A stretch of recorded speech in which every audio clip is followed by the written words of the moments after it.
Right, and with that, welcome to everyone to our March 14th, 2022 meeting of the Sacramento Regional Transit Board of Directors. This is a virtual meeting, and all speakers, the board, and staff, I'd ask that you please announce your name when you begin to speak. This meeting is being live streamed, and the slide on the screen shows the information on how to join our webinar via Zoom. You can also call into the meeting at 253-215-8782, and our webinar access code is 884-5247-1683. If you are participating by phone, please push *9 to indicate a desire to comment. If you're joining us online through Zoom, please push the raise hand button. Be sure to unmute yourself when it's your turn to speak, and we ask that you voluntarily state your name for the record. And with that, I'd ask Tabitha to call the roll, please. Director Budge. Here. Director Harris. Here. Director Howell. Here. Director Hume. Here. Director Jennings. Director Kennedy. Director Natoli. Here. Director Chenier. Here. Director Cerna. Here. Director Valenzuela. Here. And I'm going to go back up to Director Kennedy.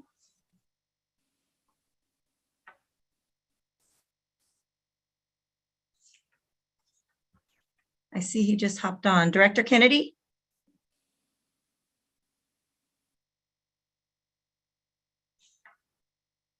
Okay, now I'm here. Okay.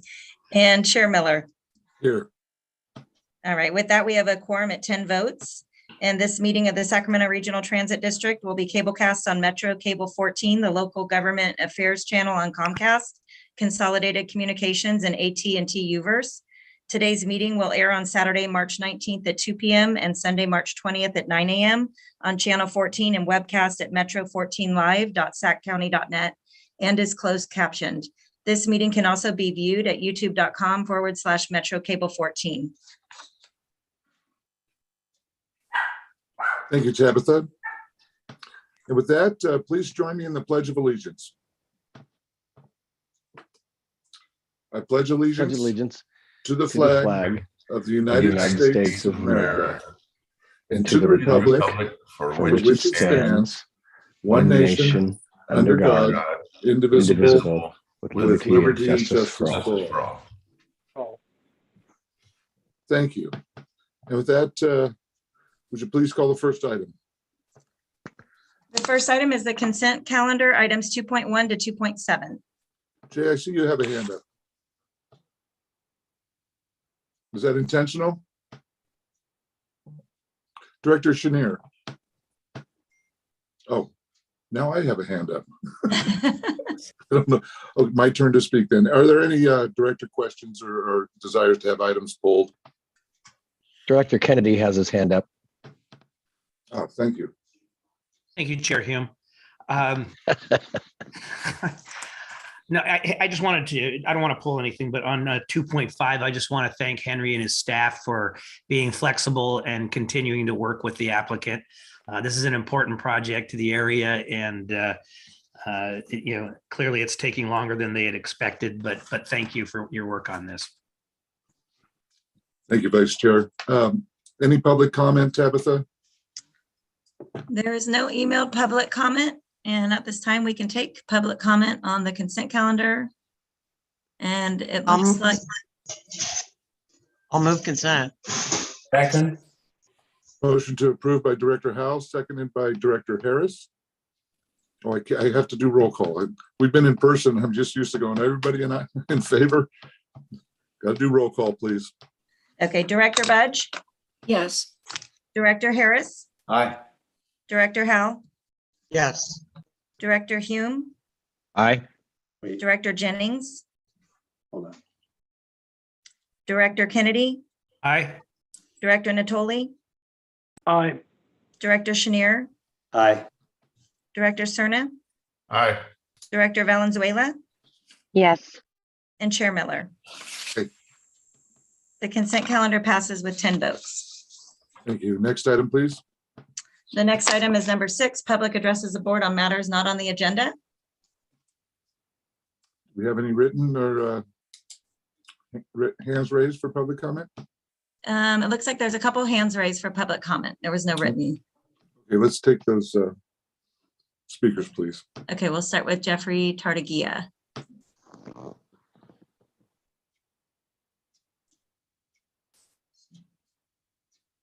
From by having YouTube on. There you are. Go ahead, Jeffrey. All right, just wanted to check. The number one thing I'm going to bring up is please put on your agenda when you are meeting. You did it for the retirement this morning, but you did not put on the agenda a listing for how you get in. You're using other tools, but just like right now, I attempted on the consent docket to raise a question, and you're not acknowledging and seeing it. The second one is for the last 3 Fridays, you have had from 70 to 100 bus cancellations. I have not yet heard how you figure on getting out of your bus cancellation situation. And I also feel that coming up on the April, you need to do a much better job of putting out the message about the cancellations of most of the commuter, and you have a direct means of communicating, i.e. putting some marketing information out there so you can find out which commuters are using the commuter lines right now, so that when you and if you bring them back coming up in September, that you know this. You need to have some workshops to explain about what is going on with various efforts. In the consent docket, you put on there that you are modifying the gold line to meet low standards for the low floor element. So does that mean you are no longer going to be using the high stage trains only on the blue line? Because there is an entirely different setup of how you get to the light rail stations with low floor versus high floor. I have not seen anything communicated with that. MAC made some recommendations and had some serious problems with the, should we say, proposal of some vans as supplemental transportation. I hope you are aware of that. Board, it seems like more and more things are going on that it seems like the board either doesn't know, i.e. I will offer you're going to be coming back and approving the short-term plans, and yet there's no recognition that you've known for a year that you have a shortage of drivers, you have a shortage of buses, and you have within this 2-year period where I believe you're going to be running out of your natural gas tank certification, and I didn't even see anything in there about replacing buses on there. You had problems with the first set, and you have, going to be using a different restraint system on there.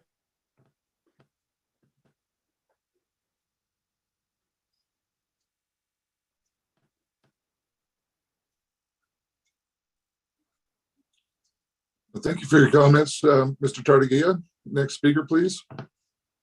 The next speaker is Glenn Mandelkorn. Go ahead, Glenn. Okay. Yes, this is in regards to a URL that I sent the group. I hope you all got it. It was a bit.ly with the SacRT SRTP Reddit. I feel very obligated to tell the board and General Manager Lee about what I've undergone, especially as a graduate of the SacRT Transit Academy, and more so because you on the board have appeared within the discussion that I generated, including Karen Valenzuela by name. I'm very excited to let you know that people out here, they really want to see SacRT succeed. So basically, my effort was that since the SRTP is now in its review period and planning department wants input, I was thinking, where have I seen people talk about SacRT regularly? They do that at the Sacramento Reddit, an online discussion group about the Sacramento region. So I presented, what do you want to tell SacRT? And so I addressed this to different communities such as Elk Grove, Rancho Cordova, Folsom, Citrus Heights, Antelope, Natomas, and Sacramento itself. I said that the SRTP was released for public review. And since the people at Reddit have spoken about SacRT many times, this was their chance, especially because SRTP welcomes public input in many ways, including phone and email. So I supplied a link to the contact page. I got 181 written replies, and I am also very happy to tell you that 27,000 people clicked on my original question, which means SacRT matters to them. The top topics, there were several. The top three were about light rail. It doesn't go where people want to go, and I thought about the SacRT mission.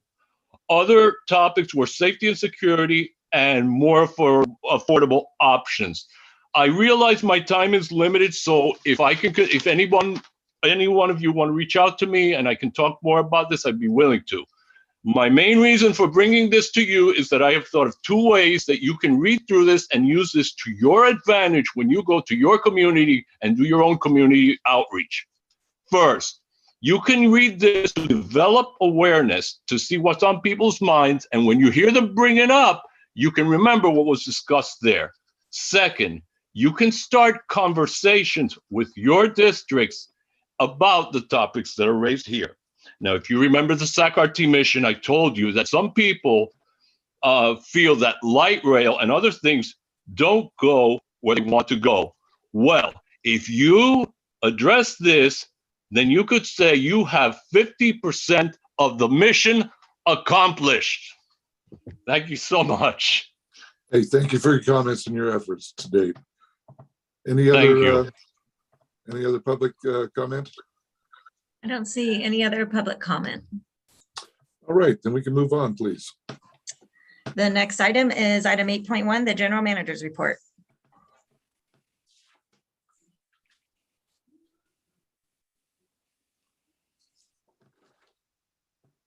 You're muted, Henry.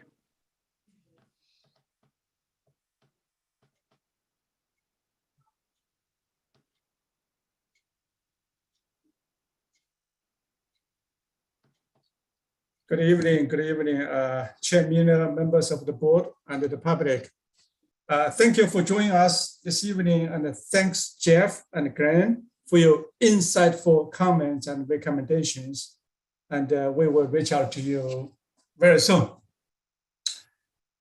First, in celebration of Women's History Month, I want to publicly recognize the many women at SacRT, including our board members, who are driving positive changes in our communities 365 days a year. Thank you for all that you do to keep us moving. Speaking of appreciation, I also want to recognize National Transit Drivers Appreciation Day, which is this Friday, March Out there right now. 18th. It really is nice. Carrie, Saying mute right yourself, now please. you're not on mute. There we go. Please Thank you. join us in celebrating our hardworking bus and rail operators. They deserve a heartfelt gratitude for the dedicated service they provide. So please remember to say thank you when you board our buses and trains every day, and especially on Transit Driver Appreciation Day this Friday. Thank you. Then, as we have all seen in recent months and days, gas prices are on the rise at an unprecedented pace, reaching all-time record highs. With the state average price well over $5 or even $6 per gallon, we are reminding riders that SacRT is a safe, convenient, and a low-cost way to move around our region. For only $7 per day or less, lots of people can get up to 40 or 60% of a discount. Close to the price of a gallon of, or less than a price of a gallon of gas, the public has unlimited options on bus and rail to travel within a 440 square mile service area. The message is definitely loud and clear, as we are seeing people return to our system as gas prices continue to surge. So far in 2022, we have seen approximately about 10% increase in ridership in February and in March.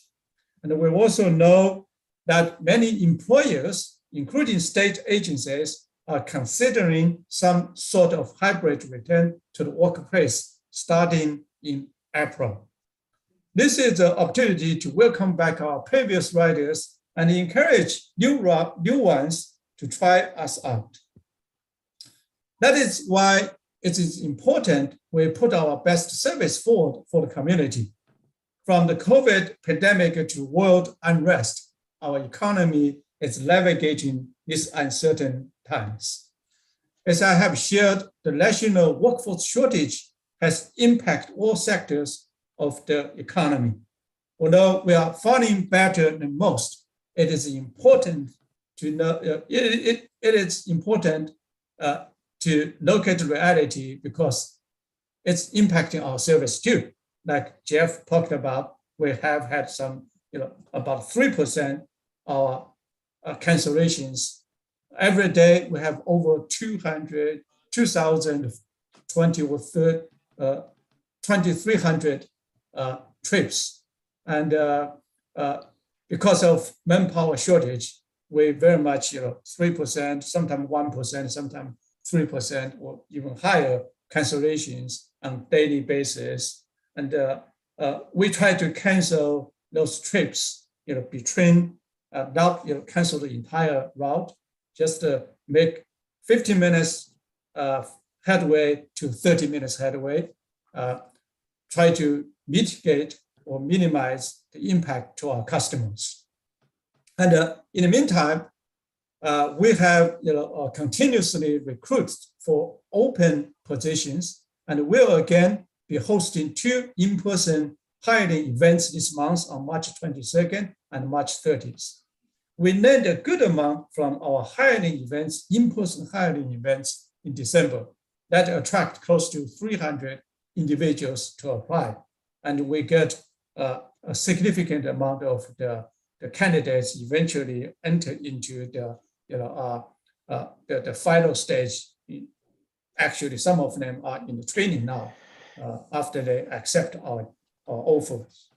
And we hope these 2 events in March 22nd and March 30th, and will be a significant step to getting us to fully staffed.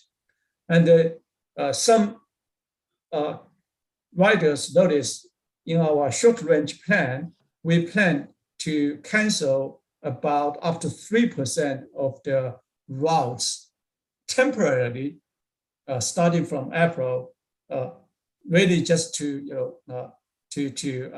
close the gap of this 3% of cancellation. But we will, if we get fully staffed by that time, we can either not cancel those routes from beginning, or in the middle of time, we put those services back immediately if our staffs never actually at the optimal level. And we owe it our riders and the community to do better and to meet and exceed the driver needs, especially as they return to our system. And we're trying our best and using the industry best practices and sometimes create the industry best practices, to get staff, to get our staff, the new staff on board, and to address this severe workforce shortage issue.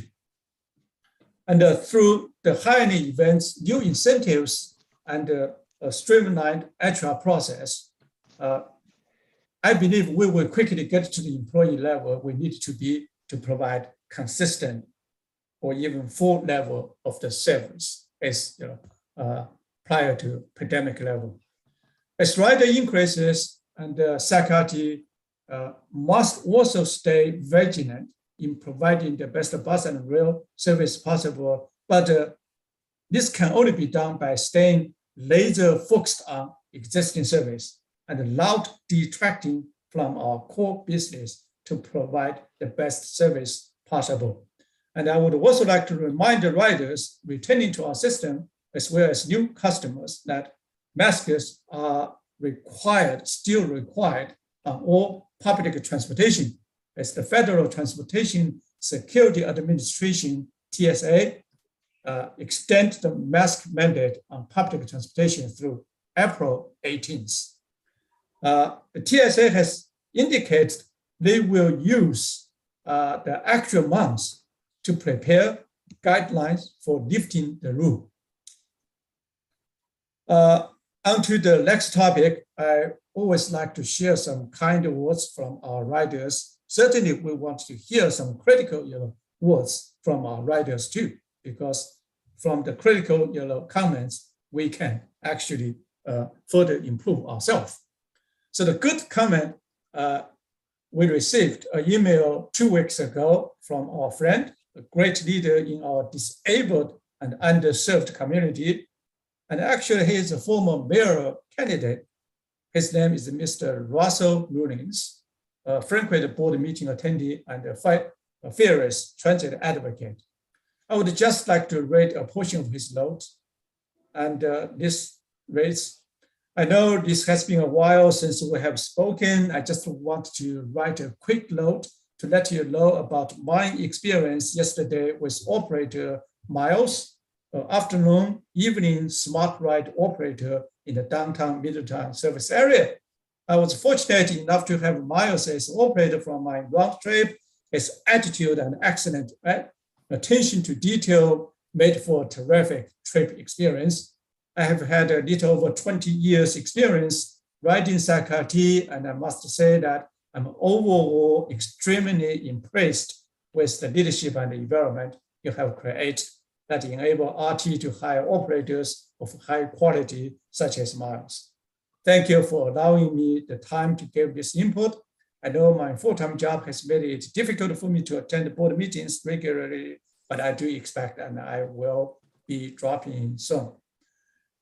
And we certainly have passed along this kind of words to bus operator Miles, and we all hope to see Russell at our future board meetings. Before I get to my final comments, I do want to share very new, exciting news we received today. Today, we were notified by the Federal Transit Administration that we have been awarded $5.25 million from the bus and the bus facilities grant from the FY21 grant program. This funding will be used to replace older buses that are reaching the end of their useful life.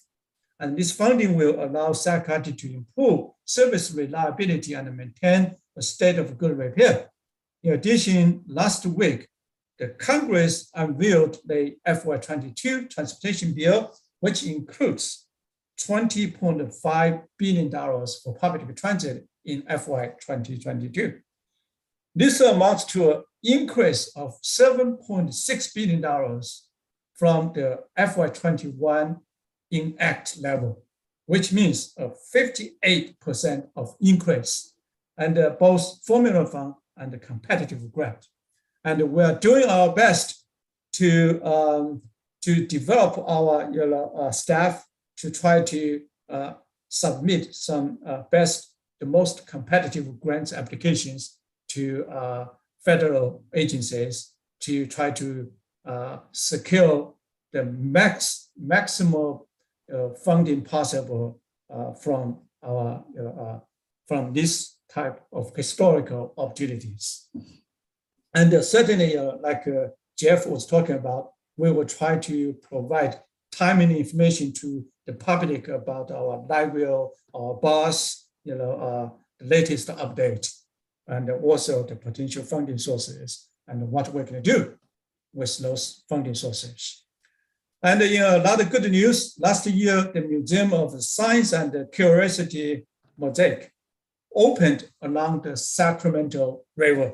The new science center and the community gathering space is already inspiring thousands of young minds and becoming an epic center for STEM education in our region. The museum reached out to SacRT during construction time to say how public transit could serve the new destination. And eventually, we were able to expand our smart ride zone to include a pickup drop-off location as part of the downtown zone in the museum, near the museum. The museum has applied for LEED certification, a green building ranking. Last week, we heard in part, thanks to the new smart ride transit collection, MOSAC was awarded LEED Platinum certification, the highest level rating possible, certification.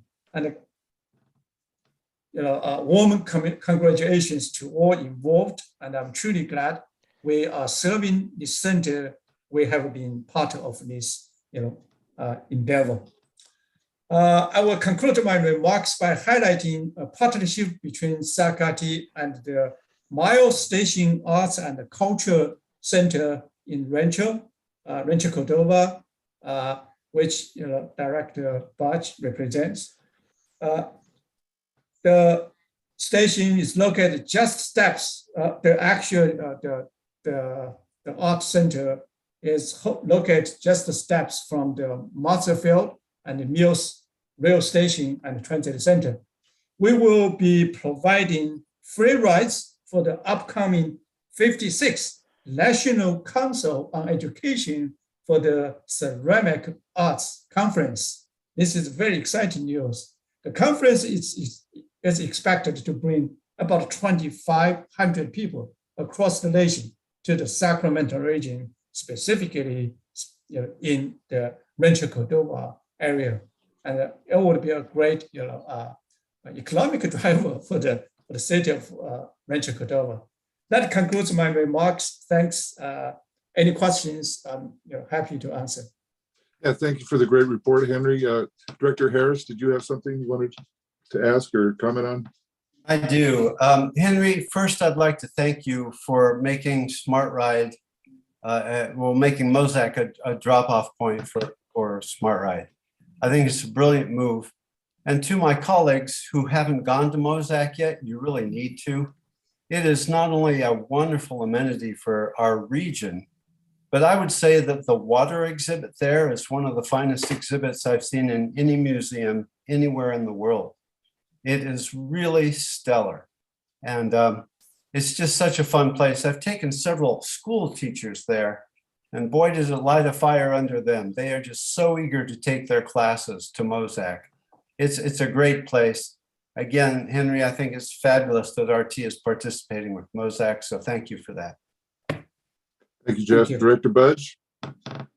Thanks, Steve. For Henry, the two hiring events that you're planning, where are they going to be held? Let me ask Sherry, can you answer that question? Hello, Director Budge. We do have one that's coming, and I don't have the exact date, but it's towards the end of March, and they're all happening in our boardroom, and we're trying to schedule it to be a quarterly event from here on out. Okay, the poster that you showed listed the 22nd and the 30th, both at different times of the day. But if you're going to put out information, then we would put that on our website. That would be great. Thank you. We will send information to you and all the board members as well. Thanks so much. Because we really like to advertise things like that from our partner agencies. And Henry, the slide you showed about the MAC actually said Saturday the 12th for a family day, a family arts day. So of course that was last Saturday. So I will ask everybody to get you some updated information about the dates of the conferences coming up, because it really is a big deal. It's a national or international conference, and Cheryl can tell you all about why being selected to host some of their events was so special, but we'll get you additional information. Thank you. All right. Well, at least I like the colors of that slide, even though it happened Saturday. Director Cerna. Thank you, Chair. So I too want to thank you, Henry, for making mention of the RT service serving MOSAC. As a board member for the museum, very excited, not just about its content and what it means to the future, especially for our young people here locally, but for the accessibility that's really kind of built into the whole design of it. And I will just say for my friend and colleague, Mr. Harris, I can't believe you said stellar and you didn't mention the planetarium.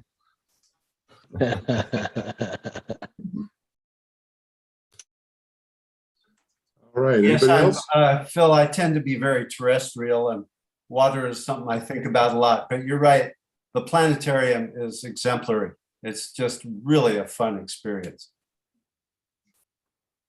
All right, I'll have to try that out. Okay, if there's no other questions or comments for Henry, we can move on to the next item, please. All right, there is an attendee. Oh, she put her hand down. Okay, the next item is item number 9, reports, ideas, and questions from directors, if any. Any reports or questions? Well, I do have one before we adjourn. I just wanted to update everybody on Assembly Bill 2015, which is modifications to our Enabling Act for regional transit. First, the bad news. The local government committee will not consider a bill unless there's unanimous support from the board on a revised voting structure. I think you can do the math. We didn't have unanimous support, but there's additional language the staff has requested to be included in the bill. I think we discussed them back in December or January. So I've had discussions with Assemblyman Cooley and his staff about the additional language. And Mr. Flores from Regional Transit confirmed these items with Cooley's office today. So in order to move this bill to committee, this board needs to consider the bill language, less the voting changes. And I'm asking that this be put on our March 28th agenda for your consideration. We will have to take up the voting changes in the next legislative session. It's not the end of the world, but we need to reach full agreement before we take it to the bill level. And that's all I have. Is there any questions on that? If not, I did want to say, once the federal government lists the mask mandate for public transit, hopefully it happens in April. I'm looking towards holding in-person meetings by May. Now that all depends on the federal government and their mandates. So I just wanted to put that out there. We'd still keep the hybrid, Zoom meeting in person so that anybody who didn't feel comfortable, either a director or someone from the public, still could attend our meetings. And that's all I have to offer. And if there's no other reports, ideas, or questions, I believe we're adjourned. Thank you, everyone. Thank you. Thank you. Thank Good you. night. Good Thank evening. you. Good night. Bye, everybody.